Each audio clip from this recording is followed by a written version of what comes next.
Dan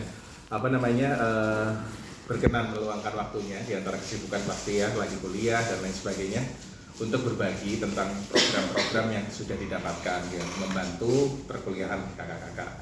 Ada yang KIP kuliah dengan siapa, Mbak siapa namanya? Rohinun. Ya. Nah, kemudian adik dengan siapa? Juan Anugrah. Nah, ini kami pengen mendengarkan, kalian kan penerima manfaat dari program-program yang sudah digulirkan pemerintah.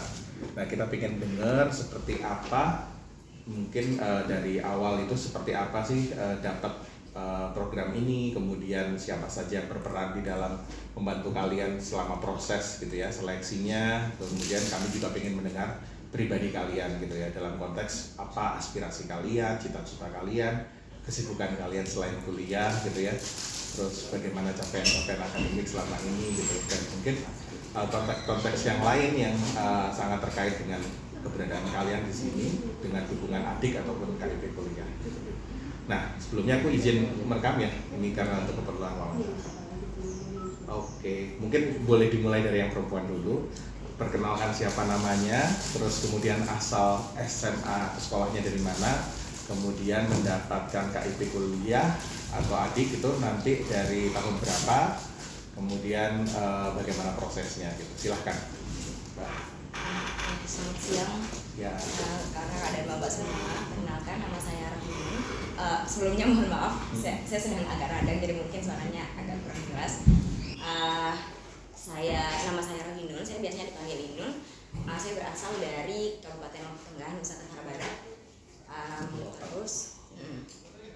Untuk asal sekolah, saya dulu sekolah di Sekolah Menengah Kejuruan di SMK Negeri 1 Raya Tengah, jurusan akuntansi begitu. Nah, kemudian saya di sini di UGM sebagai penerima Kartu Indonesia Pintar Kuliah.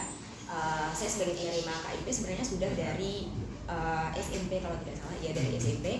Kemudian di SMK juga saya sekolahnya menggunakan bantuan dari Kartu Indonesia Pintar. Kemudian ketika mau melanjutkan ke kuliah, saya melanjutkan untuk mengambil Kartu Indonesia Pintar Kuliah. Jadi sebenarnya dulu saya tidak pernah berpikir untuk bisa kuliah begitu. Jadi ketika lulus dari SMP, saya dan keluarga memutuskan untuk melanjutkan sekolah di Sekolah Menengah Kejuruan dengan harapan setelah lulus bisa begitu. Nggak apa-apa, lanjut aja. Lanjut aja. Jadi mahasiswa apa di UGM? Saya jurusan ilmu ekonomi di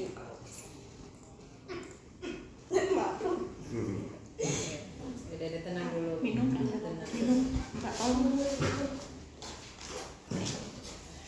Saya jurusan ilmu ekonomi di Fakultas Teknik. Semester berapa sekarang? Sudah semester 5. Semester 5. 2020. 2021. Oke, jadi Proses berkuliah dengan KIP kuliah, jalur apa kamu masuk UGM? Oke, jadi karena saya dari Sekolah Menengah Kejuruan ya, jadi agak sulit untuk masuk melalui jalur undangan. Sebenarnya saya di SMK masuk sebagai siswi yang eligible untuk SNMPTN, tapi saya memang langsung menembak ke UGM pada saat itu, dan karena prestasi yang saya miliki saat itu masih tidak banyak, jadi saya masih belum diterima untuk SNMPTN, dan kemudian saya melanjutkan untuk SBMPTN. Saat itu sebenarnya keluarga sudah kayak meragukan begitu, karena ya di UGM kan saya juga tidak, di Jogja saya juga tidak ada sanak saudara gitu, jadi bagaimana untuk melanjutkan kuliah dan lain-lain. Jadi dengan memberanikan diri saya akhirnya mendaftar, karena pada saat itu untuk SBMPTN pendaftarannya kan dibayar sama KIP ya. Kalau tidak salah dulu itu sekitar 300-an ribu. Dan akhirnya saya mencoba untuk mendaftar melalui jalur SBMPTN dan ternyata alhamdulillah diterima begitu. Iya, dan sebenarnya membantu banget sih untuk KIP untuk melanjutkan kuliah begitu, untuk orang-orang yang membantu saya dan mengarahkan saya untuk melanjutkan KIP dari sekolah saya yang dahulu, kayak mereka juga yang membantu untuk meyakinkan orang tua dan lain-lain begitu. Siapa yang paling berperan? Yang paling berperan sebenarnya kakak saya sih. Kayak kakak saya yang meyakinkan kalau yaudah kalau mau masuk UGM ayo kita usahain gitu. Kamu berapa bersaudara? Saya 4 bersaudara, saya paling kecil betul. Paling kecil. Sarjana di keluargamu berapa? Nggak ada. Nggak ada. Bapak ibu? Ibu lulusan SD, bapak lulusan sini. Masih ada semua. Ya, Bapak apa profesinya? kenapa? Profesi Bapak kerjanya apa? Bapak dan ibu petani. Kenapa kamu kok tadi kayaknya banyak yang meragukan bisa kuliah ke UGM gitu?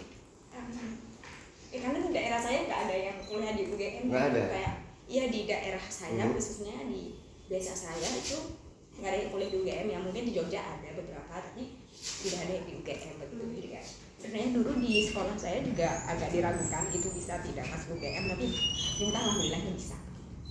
Kenapa? Paling meragukan apa? Karena biaya kah atau apa kah? Sebenarnya saya tidak tahu ya, mungkin tapi persepsi dari teman-teman dan juga orang-orang di daerah saya masuk UGM ya pasti harus pintar begitu dan juga harus punya banyak prestasi dan untuk ukuran saya saat itu prestasinya tidak terlalu banyak begitu, jadi kayak akan sangat susah untuk kemudian bisa masuk UGM. Memang waktu SMA kalau di ranking berapa rankingnya kira-kira nilainya?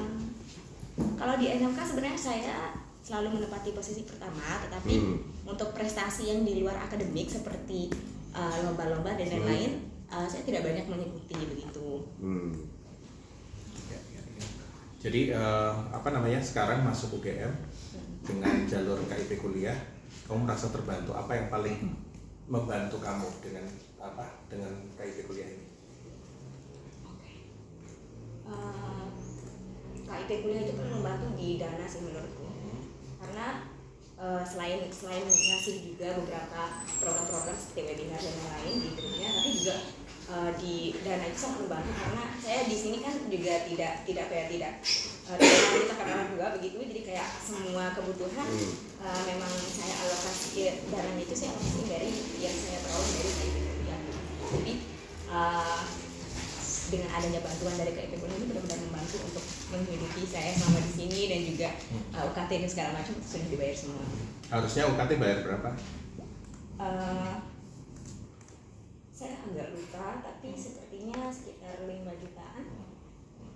Jadi tidak perlu mengurus UKT, terus biaya hidup ditransfer setiap berapa Ya, kali? setiap 6 bulan sekali.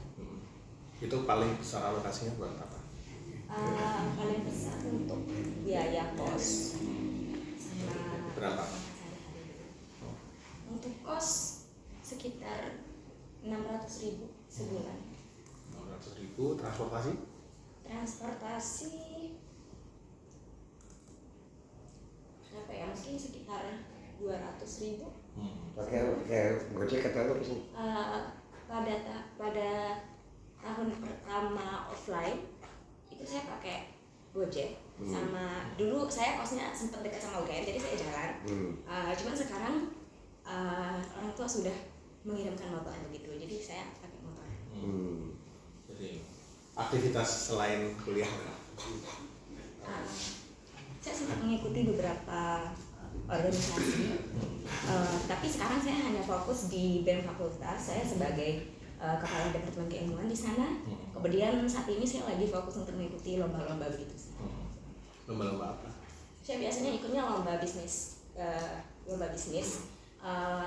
Awal tahun saya fokus di business plan.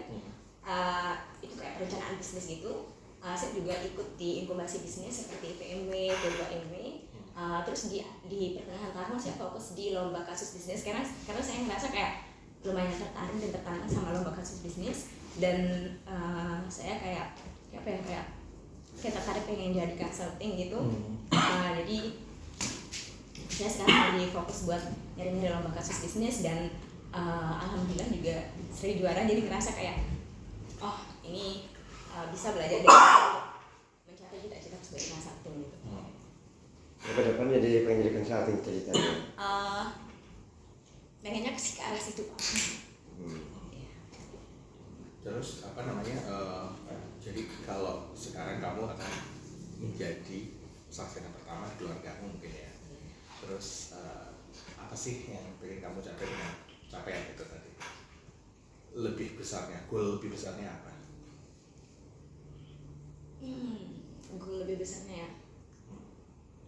Jauh-jauh dari Lombok ngerantau ke sini, terus kuliah, jadi sarjana. Gimana harkat martabat keluarga atau gimana?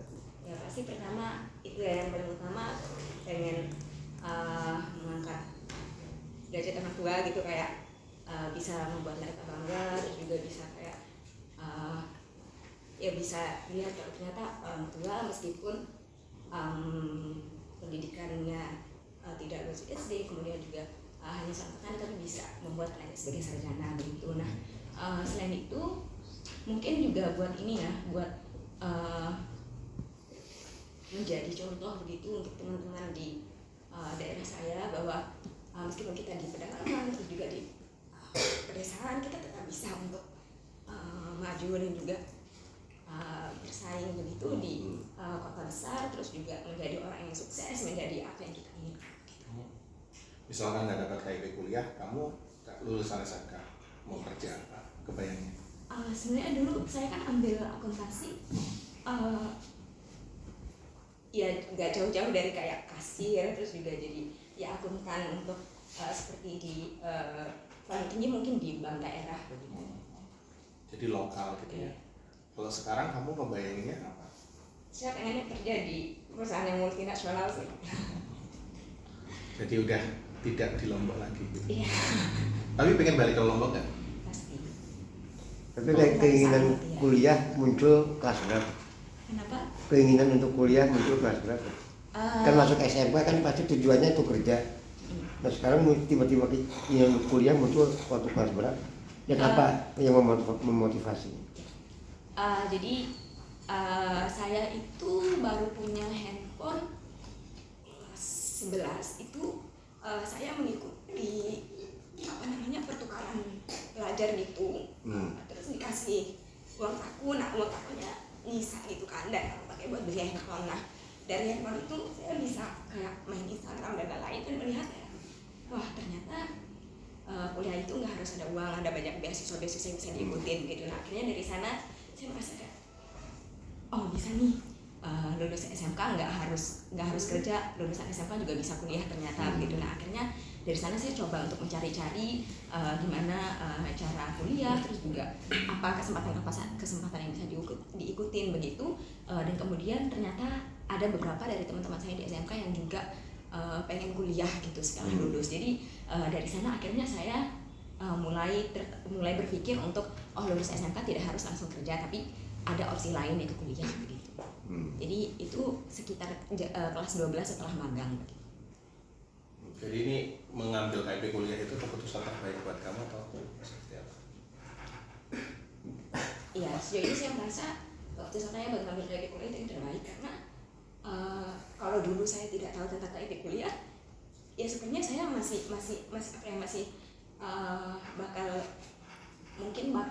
kayak gap year 1 tahun atau nggak akan langsung kuliah, karena keterbatasan informasi juga kan pada saat itu. Kayak saya tidak tahu kalau ada beasiswa lain yang bisa diikuti juga selain KIP kuliah gitu. Jadi pembimbingan untuk ngurus KIP kuliah itu kamu lakukan secara mandiri atau ada yang dari guru atau dari alumni? Ya dari sekolah saya dulu kami dibantu, tapi dibantu untuk ya sekedar administrasinya begitu. Nah untuk sisa-sisanya kami harus sendiri. Apa yang paling kamu harus kerjakan cukup intens gitu waktu mempersiapkan dokumen-dokumen?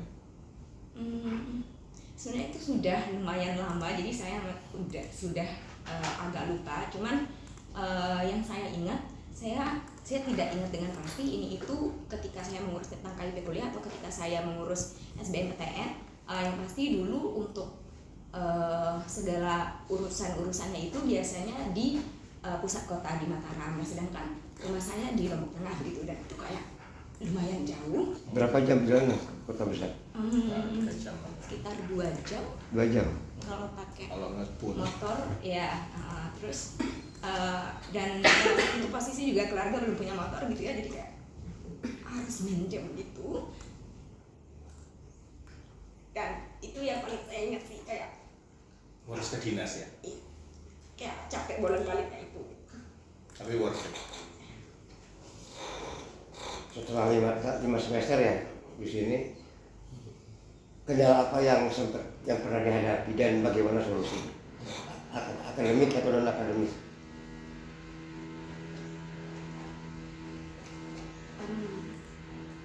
Kendala yang paling ini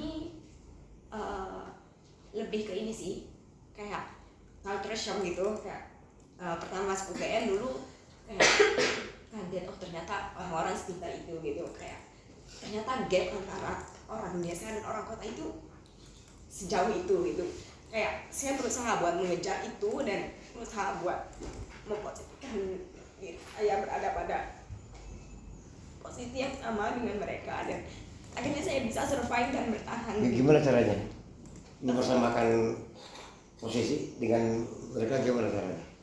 Belajar, terus juga saya dulu mungkin bisa dibilang kayak so akrab gitu sama teman-teman yang lain, kayak ngajak diskusi, itu juga bikin grup bareng, terus kayak ya kalau ada tugas dan lain-lain, saya biasanya mengajak diskusi sama teman-teman yang lain, terus kayak berusaha mencari tahu mereka